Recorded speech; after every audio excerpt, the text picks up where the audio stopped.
So we do actually have an excellent proof of principle for this.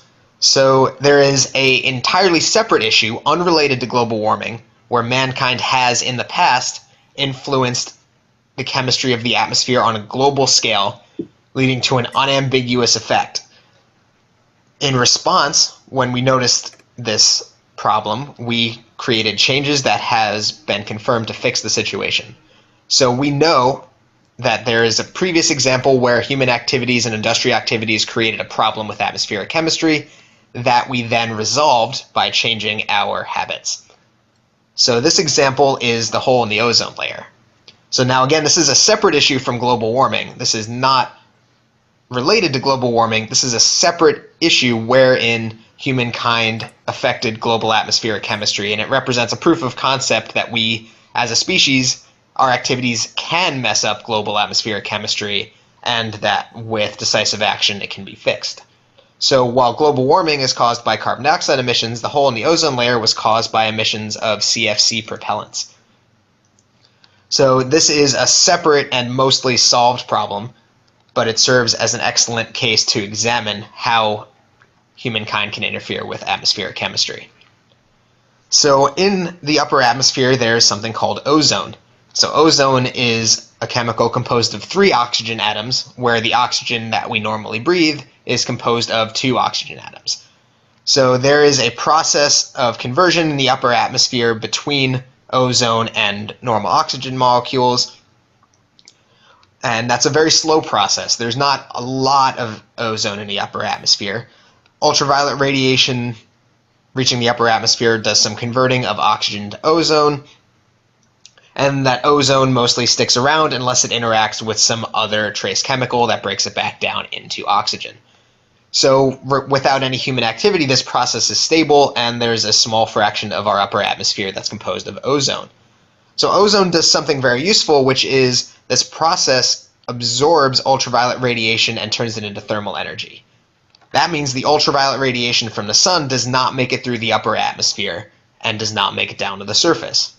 So this is very useful because ultraviolet radiation has some serious negative consequences on living things. So the most basic being sunburns. Being out in the sun for too long, the ultraviolet radiation from the sun can damage the cells in your skin. In more severe cases, consistent exposure to ultraviolet radiation can mess with your DNA, causing various kinds of cancer, especially skin cancer.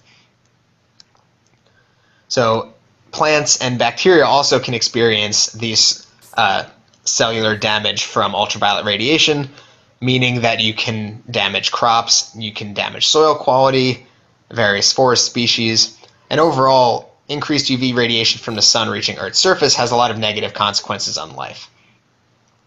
So that means that the presence of ozone in the upper reaches of the atmosphere is very important both for human health and for our ecosystems. So data taken by satellites of the upper atmosphere shows that for a long time there was a significant hole in the ozone layer down near the South Pole, where concentrations of ozone were not much more than a quarter to what they should be, meaning that there was a part of the atmosphere that was allowing ultraviolet radiation through where normally ozone would block it. And if you measure the concentration of ozone in that local minimum, in that hole, it dropped from what we would consider normal, or actually this is already well below normal, this is when we first started taking data, and continued decrease through the 80s and into the 90s. So the decrease in ozone in the atmosphere was eventually attributed to a class of chemical called CFCs, or chlorofluorocarbons. So up until the late 80s and early 90s, these were a very common chemical used in propellants. For instance, hairspray, or any time you had a spray can of something in the household. This was also one of the first refrigerants. So Freon was used in air conditioners and refrigerators as that special chemical that we could compress and see large changes in temperature for. So these chemicals were being used and released into the atmosphere, and they were interacting in a very negative way with ozone. So modern times we've stopped using chlorofluorocarbons. We've replaced propellants with mostly hydrocarbons, so sometimes, for instance, butane, and that's why you can see YouTube videos of people doing spray can flamethrowers. Don't do that on your own. And Freon is no longer used in modern air conditioners and refrigerators. It's been replaced with the snazzily named R134A. So Freon and CFCs released chlorine atoms when they reached the upper atmosphere. So chlorine reached the upper atmosphere, and even though it wasn't in very large concentrations, there was no mechanism in place to remove chlorine from the atmosphere, meaning that chlorine present in the atmosphere was persistent. It stuck around in the atmosphere for a long time. And in fact, the total amount in the atmosphere is essentially the total amount ever emitted. There's no process by which it really is removed. So the only reaction that involved chlorine atoms in the stratosphere also led to the depletion of ozone. So CFCs in the upper atmosphere, when they encountered ultraviolet light, would release free chlorine atoms, which would then catalyze the destruction of ozone into oxygen.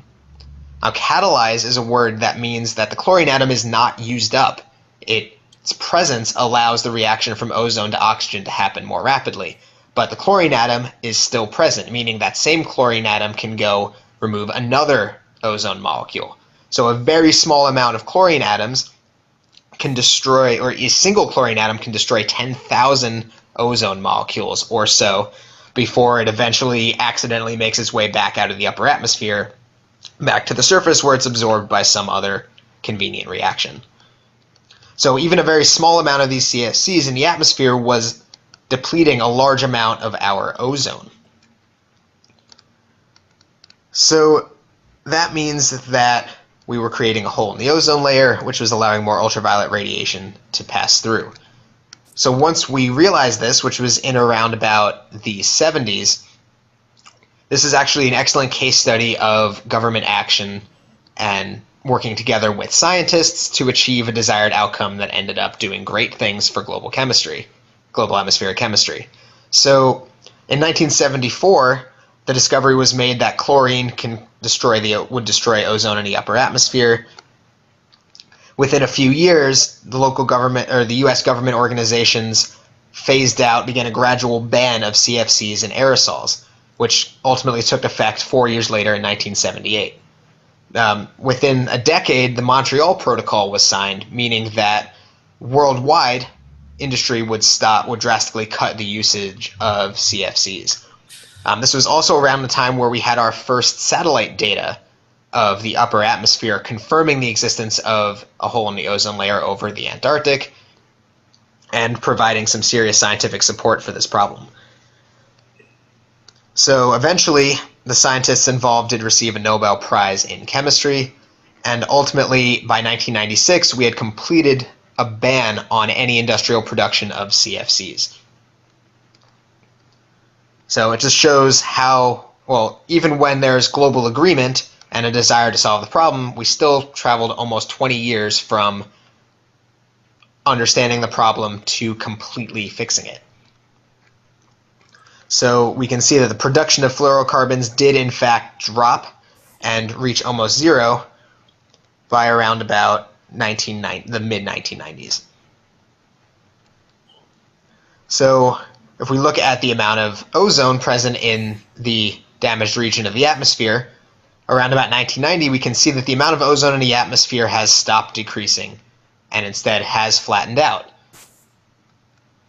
So the reason why we've flattened out rather than recovered our ozone is, based on what I said before, the chlorine in the atmosphere from CFCs is very, very long-lived. So the CFCs already put in the atmosphere will be up there for probably the next 50 to 100 years. So we have observed some healing of the ozone layer, and it's expected to be almost back to how it was before industrial activity by around 2050.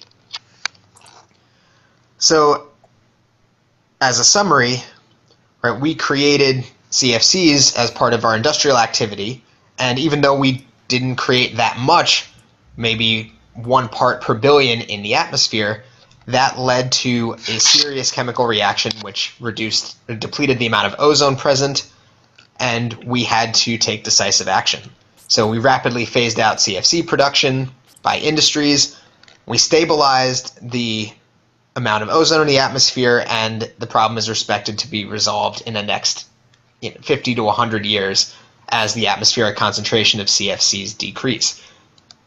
So this is an excellent case study of an example where we, as humanity, with our industrial activity, messed up atmospheric chemistry, and by accepting that and taking decisive action, we were able to restore the pre-industrial norm. So we were able to restore the ozone layer, or get in the progress of restoring the ozone layer back to how it was before industrial activity.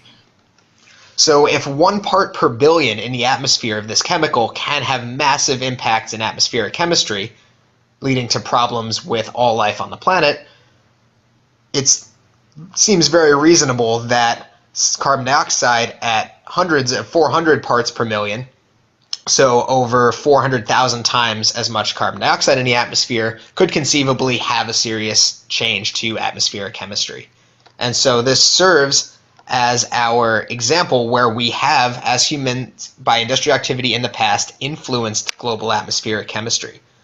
So we now know that the atmospheric CO2 started increasing with the Industrial Revolution and is related to fossil fuel usage. We also know that humans can, through industrial activity, influence global atmospheric chemistry, and we have ruled out naturally occurring cycles that have happened in the past 400,000 years of Earth's history. So between all of these points, we have significant evidence that human civilization is directly responsible for causing the global atmospheric carbon dioxide concentration to increase. And remember, we know that the amount of carbon dioxide in the atmosphere is related to global warming.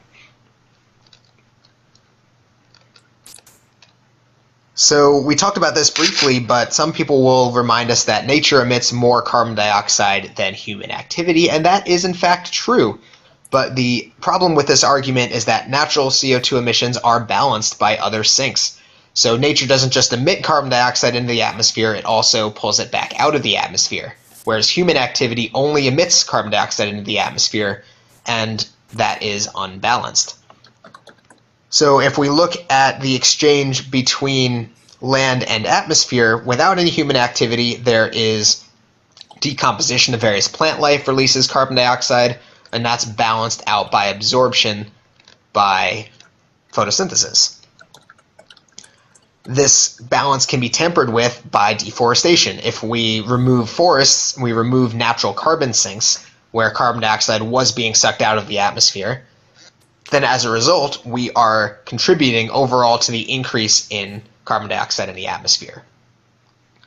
There is exchange between carbon dioxide between the atmosphere and the ocean, which leads to ocean acidifications, and we'll describe that in a bit. And, of course, more importantly, fossil fuel and cement production leads to carbon dioxide being placed into the atmosphere with no balancing. There's no additional human activity that pulls the carbon dioxide out of the atmosphere. So every year, give or take, we put almost 200 billion tons of carbon dioxide into the atmosphere, but we only pull out 195 gigatons of carbon. So even though our overall amounts of carbon that we release is smaller than nature does, we are tampering with the balance, and these imbalances add up as years go by. So what exactly will happen due to increased carbon dioxide in the atmosphere? And so this is where actual scientific debate is present. So no climate scientist is actively debating whether or not humans are causing global warming. Most of the scientific debate remains in understanding exactly what the consequences will be. So one of the consequences we've already seen is due to the increased carbon dioxide in the atmosphere, more of it is dissolved in the ocean. When carbon dioxide is dissolved in the ocean, it takes the form of carbonic acid, much like it does in soda, which is why soda is so bad for your teeth. This carbonic acid changes the pH balance of the ocean, making it harder for shelled creatures to form their shells. So this leads to the deaths of various shell creatures or declines in population. It also leads to the bleaching of corals and other damage to ocean ecosystems. And so this is the kind of first effect of climate change that we've been able to observe. So the increase in carbon dioxide in the atmosphere has led to ocean acidification, which can already be measured. So from what else is going to happen due to global warming? Well, we have overall increase in the temperature of the Earth, but what exactly that means for specific people and specific climates. Are more people prone to drought? Are there more hurricanes? Are there more nasty storms? Is there going to be desertification in the various areas? That's not well understood. There are a lot of theories and predictions, but we don't have any firm links. Of course, the Earth has never actually reached this temperature, so we have no previous examples and we have no previous data to explain what happens when the Earth gets to these new temperatures it's never been at before. Basically, from this point onward, the global climate is an experiment, and we get to see what happens. But of course, it's an experiment we only get to run once, whereas most scientific data we'd love to run it a couple times and see what happens. In this case, we get to run the experiment of our climate exactly once and observe what happens. So when people talk about scientific uncertainty on climate change, the scientific debate on climate change revolves around how bad does it get? How much damage and what exact kind of damage will come from global warming? Because we don't have any actual data, it's impossible to prove one way or the other exactly what will happen from global warming. But it is actually straightforward to demonstrate that humans are responsible for increased carbon emissions and that increased carbon emissions do lead to global warming. One of the major predictions, of course, is sea level rise. That's not actually that far-fetched because there's a lot of ice that exists above ground on the North and South Poles, and if that that ice melts off the ground and enters into the ocean, now we have more water in the ocean, so sea level will rise. Predictions of exactly how much, again, depend on who you ask, but without any changes done to combat global warming, global sea level rise of something like 10 feet in the next 100 years strikes me as pretty reasonable. So that is a serious problem, right, if you live anywhere near the coast.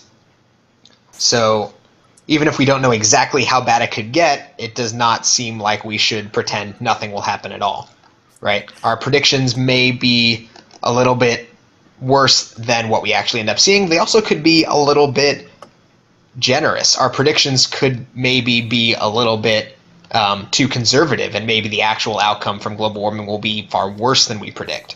So not understanding the exact consequences and only having a general idea of the consequences is not a good argument for avoiding dealing with the problem. So from here, I want to start talking about solutions to global warming, right? How can we create power without producing carbon dioxide? So nuclear power for me is a big one, but it's something we will talk about later in the quarter, so I won't spend time on it now. Renewable energy also we will start talking about next week, so I won't mention it just yet. Carbon sequestration is something that has been brought up not very recently, but about like 10 years ago. There was a lot of discussion about carbon sequestration.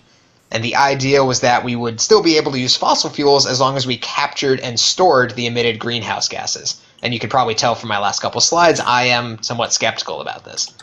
So one of the pilot projects was related to cement production. So cement production does emit carbon dioxide, and there was a plant built in Texas that captured this carbon dioxide from cement production. So it stored this carbon dioxide production as a liquid and was able to capture about 83,000 tons of carbon dioxide per year and used that to make industrial chemicals such as sodium bicarbonate and hydrochloric acid that were made from or using CO2 as an ingredient. So if we add up the production from energy and if we add up the production from energy and concrete production, we produce 6 billion tons of carbon dioxide per year.